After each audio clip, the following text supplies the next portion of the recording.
Hi, I'm Tracey Spicer. And now we're going to talk about life, death, and everything in between with a national living treasure. She's just written this book called We Need to Talk About Mum and Dad. Of course, I'm talking about legendary author and comedian Jean Kittson. Jean, thanks so much for taking the time to do this. Thank you, Tracey. Wow, it's a pleasure to talk to you. Thank you for talking about my book. It's such a beautiful book. It's incredibly well researched, it's heartfelt, and of course, hilariously funny. What I loved at the start was your story about your then 8-year-old daughter and how brutal she was about you and your partner and your aging process. Yes, well, I cannot forget the day she said, when you get older, Mum, probably thinking I was old already, I want to, I'll put you in a nursing home and I'll raise this house and build something more modern. So, I started off the book sort of talking about the way we often joke about aging and we banter about what it means. But when it comes to the nitty-gritty, we actually don't know what it means until you start getting involved with loved ones, that stage of their life. We don't know what it means. What does getting older mean? What does it mean for health and living and for lifestyle, or not that, their lives, I mean. We all have lifestyles now, not lives apparently, but what does aging mean? And I don't think we really know that until we have to start looking after a loved one. And we're so bad at talking about ageing and death, particularly in Western cultures. It's as if we're saying, oh, that won't happen to me, it'll happen to everybody else. Yes, yeah, we are. And I don't know why that is. I've thought that we have to talk about it because that breaks down the fear and the taboo and the ignorance. And we're all going to die, sadly, but we are. And so we need to talk about what that means. And when you talk about it, it removes fear and it gives you courage. And it gives you courage not only to face your own death, but more importantly, the death of your loved ones. So talking about grief and dying, we never did in our family. We were the masters of changing the subject. So if someone said, oh, my uncle died, we'd go, oh, look, there's a puppy. Just try anything to just, smooth it over. What if I distract them from their grief? But I remember once I did a dinner, an after dinner talk for an organisation called Good Grief, and it made me reflect on grief. And we've always tried to avoid grief. Like as parents, we want happiness for our children. Happiness is the main aim.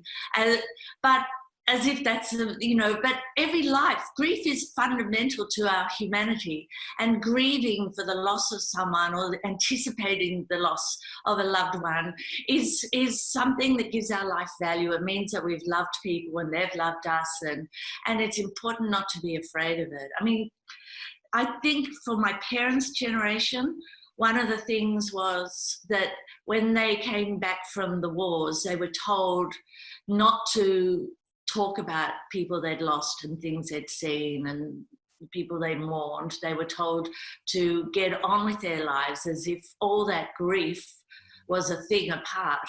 And I think they did. My parents' generation never talked about bad things. They might have to each other or the war. I mean, they were literally told to forget it and see it as a thing apart.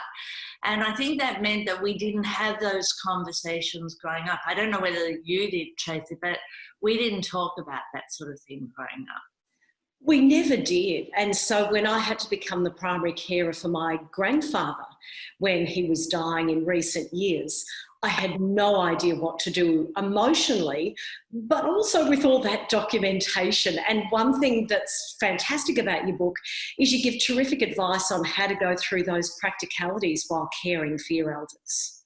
Oh, there is an avalanche of forms and things you have to fill out and assessments and different bureaucracies you have to get in touch with and how to do that. So managing all that is a really important part. You go crazy because there's acronyms, everyone speaks in Klingon, you haven't got a clue what they're talking about, and you have to do it for your loved ones because if your elders are like mine, they can't hear very well. So, and if you're speaking jargon, in, they have no clue, they have no hope on a phone.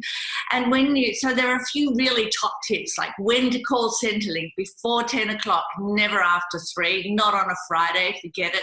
And these are top tips from people who've done it, thousands of times. And when they give it, they'll give you a reference number, for example. So you must write that reference number down. Do not lose that reference number. Tattoo it on your forehead. Use it as your PIN number. You keep that reference number. And then they'll give you names of documents you have to fill out. You must get the name and the number of the documents, because there's thousands of documents. And if you go online, you might spend hours filling out the wrong document, and everything takes time. But my number one tip is to get a notebook. Write everything down. Just start there. Start writing everything down, every phone call, every person you talk to, everything your parents say, write it down. It's incredibly wise. Then on top of the acronyms and the documentation, there's the different terminology in every state of Australia for what a power of attorney is or what a guardian is. Yes, that's incredibly confusing. I felt like I should have got a legal degree trying to work it out. But I mean, one of my biggest tips in the book is to get experts to help you with this. But I didn't even know there was what an enduring power of attorney was when I started this journey with my parents about 20 years ago. I started worrying about my parents. And then when I was starting to research the book, I thought, I wonder if Mum and Dad have got an enduring power of attorney. They've got a power of attorney, which means that and I was their power of attorney, which means that I can do things for them under their instruction. But enduring power of attorney is what you need to put in place in case you lose the capacity to make those instructions. So you have to have chosen someone you trust and get it drawn up by a solicitor who specialises in these sort of things, specialises in wills, specialises in enduring powers of attorney. Because we got one with Mum and Dad, and then when I later was talking to an elder abuse lawyer, a lawyer who specialises in our elders and elder law, she said the way that I had got an enduring power of attorney with my parents was actually unethical. So, yes, because I was in the room the whole time. They didn't talk to my parents, so you must get a solicitor for your parents, not for you. They must have a solicitor for them. It's not your solicitor, it's their solicitor who is acting on their behalf. But we were all in the same room, and they were just asked if, they wanted me. Nothing was really explained, and so it was, as I said, I've learned the hard way with writing this book. I've made the mistakes so that you don't have to. So how to choose the right solicitor, what you need to, what you need to put in place. So there's enduring powers of attorney, then there's enduring guardianship, which gives you control over their medical treatment, which you may need. At the end of their lives, you may need to say whether to withdraw medical treatment or sustain it or not have it, and someone needs to make those decisions. Look, quite frankly, at the end of life, often it's the medical teams that will help you through that. But just having everything written down, having the right legal things in place just helps everyone so much. I can imagine. You also suggest really reading the fine print if nursing homes or retirement villages are involved. How difficult is that when it's an emotionally fraught time for everybody? Well, that's right. It is emotionally fraught, and you're moving out of the family home quite often, and you're moving into a retirement village, or if you're moving into residential aged care, we all know those decisions can be really traumatizing because you don't want to make any mistakes. And every single part of aged care comes with a legal component, and everything comes with an agreement you have to sign, and those agreements are negotiable. I had no idea. You can negotiate with your providers if you have home care plans in place, with your retirement villages, with your residential aged care. You need to be able to read these agreements. You need to be able to understand the difference between costs and fees. Don't ask me, I'll have to look it up in my book. You need to understand, and you can negotiate. You can actually talk to them. And when mum and dad moved into their retirement village, I just thought it was a standard agreement. Everyone just signed it. I don't even know, this is what I mean. You really need to get, there are really good people who can help you, who can read these things quickly, and understand them and break them down.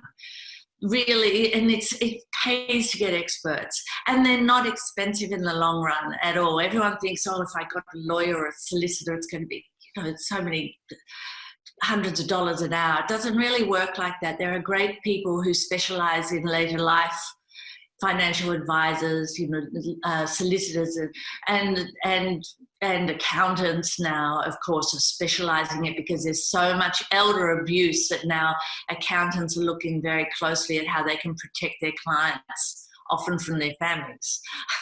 And one of your top tips is to do your research. Definitely get a financial advisor or an accountant, but do your research beforehand, because that's another area of great fear for people. Well, research in choosing someone, absolutely. And often you do it like we do everything, ask around, who are your friends and people who have been through it, who have had good experiences, who they feel have good solicitors, good financial advisors who can help you. But people the person I interviewed for the book, the financial advisor who I got a lot of information from, he's really fantastic. This is what he specializes in, because your parents or your loved ones or your elders need to know where they stand financially, because everything has a financial component. So you need to make sure that the costs of your care are going to be covered. And how do you do that in the best way? And I'm not a money person, and that just does my head in. I just go, even my best does my head in. So when you can see people who can just look at something and break it down and say, well, these are your ongoing care costs, and this is what you'll need. And, because even, and choosing a residential aged care. So we don't really call them nursing homes anymore. We call them residential aged care. But choosing nursing homes for your parents, I realise that everything can be done in a measured way. It's not guesswork. Everything can be controlled and planned, and planning is so essential as one ages, so that you're not just reacting in a crisis or in a gradual unraveling. You're planned, and it's really, really important, planning. Everyone's different, aren't they? Every family's different. For example, my dad is incredibly organised to the point of being OCD about all of his documentation, what he wants for end of life. He's gone through the ACAT assessment process. But even after you go through that, it's almost like waiting for Godot, for something to happen, isn't it? Oh, so first of all, you've got to ring up and wait for an assessment. And then you have to, after the assessment, you have to wait for a package to be allocated. So I'm thinking we should ring up now, Tracey, and just get our own, put in place. No, I'm speaking for myself here. But it can take a really long time, depending on your level of care. So if you're coming in at entry level on a level 1 of home care package, that will be faster, for example, getting allocated a level 1 than a level 4, which is basically palliative care almost. That's the highest level you can get in home care packages. But those packages, even on the government website, it says if you're going from a level 3 to a level 4, for example, it can take 2 years. Many people die waiting for their next level of care package. And that came out in the Royal Commission in their preliminary. That'll all come out, of course, at the end of the Royal Commission into aged care and quality and safety, but these are the issues that are happening. People are dying before they get their packages. So our elders need an advocate. You are their advocate. They need someone to help them through this minefield of bureaucracy and forms, and to make sure that things are getting put in place before, they're needed. So that they're ready and prepared. Yeah, that's right. Planning, which is one of the key messages of your book, and also being led by our elders. I thought it was very candid that you wrote that anecdote about how you and your siblings disagreed on what was best for mum and dad. And then mum and dad kind of went, well, this is what we want. Yes, exactly. I mean, the best laid plans. When it came to my parents moving, we were looking at their house. They were okay, but their house was falling down around their ears. They had an upstairs balcony that was just about to fall into the little pool, and Dad usually does all his own DIY, but he had 2 new hips. His hips were at least 50 years younger than he was, and he couldn't really sort of fix the balcony as he once could have. And we were thinking, oh, the house, maybe it's time to move. And but we didn't know how to make that decision. So I have a brother and a sister, and my sister who works in a disability, she's practical, and she thought her idea was for them to stay at home and get all the care in place, and we, keep connected with them, and then we get someone to fix the balcony before someone, does some base jumping into the pool. And then my brother, who lived in Melbourne, he flew up, and he's a structural engineer by skill, by profession. And, his idea was to sort of like sell the house, and he took them in his car and he drove them around to retirement villages. And he said, no, you got to just sell and move into a retirement village. And my idea, I built a granny flat in this spacious old garage under the house here, and I thought they could move in with us, and that would be great. We'll be this extended family. But so we had these all different plans, and Mum and Dad just sort of going, whoa, when did you kids get so interested in us? And in the end, so we were going round and round on what they should do, and in the end I went up to see them one weekend, and they'd put their house on the market. Just like that. And I said, well, where are you going? We'll find somewhere. We might, come and stay with you for a while. Then we'll rent. No, they were going to rent. So they're 89 and they're going to rent. You're going to move from the family home, move into a rental somewhere, rent for 6 months, and move again. You know what moving is like? Oh, it was just this. I was so fraught and anxious, and in the end, they moved to a retirement village, which has been fantastic for them. And it's flat, but they had to get rid of 9/10 of their stuff. And Mum said, be careful what you wish for. She said, when we used to go on holidays and stay in motels, I used to say, wouldn't it be lovely to live in a motel? And she said, no, I'm living in a motel. It's not really. It's great. They've got great community there, and they're lucky they're there, because since, in the last sort of 10 years, there's been strokes and broken shoulders and broken femurs and skin cancer and prostate cancer and losing sight and losing licenses, and it all just happens, and you just don't know what's going to happen, and you just really need to have things in place and not panic. One of the things that comes across so strongly in your book is that great love between your mum and dad, Elaine and Roy. Are they okay now? It sounds like they've had really rough time in recent years. Oh, yes. Oh, they're okay. They fight all the time. They always have. I think that's what keeps them going. A little, argy-bargy, get some blood up. But they're extremely fond of each other, and they're really a great partnership. And when one of them is in hospital or rehab, the other visits every single day and holds hands. And they really love each other, and they're a great partnership. And I think together that's probably given them their longevity, because Mum forces Dad out of bed. He goes, I just want to lie in bed and rot, and Mum makes him get up every morning and clean the entire unit and have a shower, put everything in the washing and hang the things out, Roy, and where's my breakfast? And so they keep each other alive. That and medication. But in the book, there's just practical guides to, being on top of your parents' meds. Apparently, about 12% of elderly people admitted to hospital have had adverse drug reactions because they were on too many meds. So Mum's on about 9 meds, and on Valentine's Day, Dad laid them out in a little heart shape on the on the breakfast table. Now that's romance. Jean, this conversation has reminded me that hubby, who's upstairs here, and I have to go and sort out our advanced care directive. We've been meaning to do it for years and years.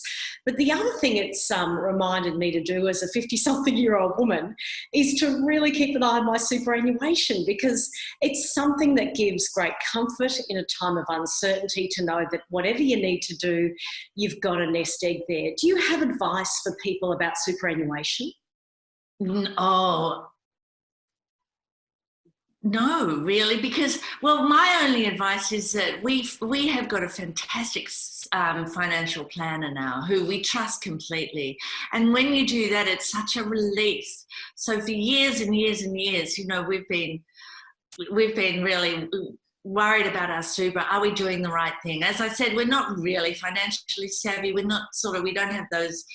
It's not our forte, but we want to protect the things we've worked for all our lives. So we've got a fantastic financial planner, and not only for us, but we get advice from him about our kids when they're getting older and getting into the job market, and how they can look after themselves well, and estate planning. All those sort of things are a relief when you don't have to worry about them, and when you really trust the person to do the right thing. So you really just want to find someone you have a great rapport with. And my number one advice, find someone you can understand, who speaks your language. That's really important. And who gets to know you and knows that, after a few hours meeting, that they won't bother sending any more forms to the house, because I'll sign them and then I just file them on the floor with the rest of my financial papers, and then they never see them again. So, but having really good people to look after different aspects of your life, bring in the experts. There are people who know what to do, and in super, thank you very much, Tom. You are a wonderfully warm, witty and wise woman. Thank you so much for writing this book. We need to talk about Mum and Dad. Jean Kittson, it's been an absolute delight. Oh, thank you, Tracey. Well, I feel the same about you. Thank you so much for talking to me. Thank you.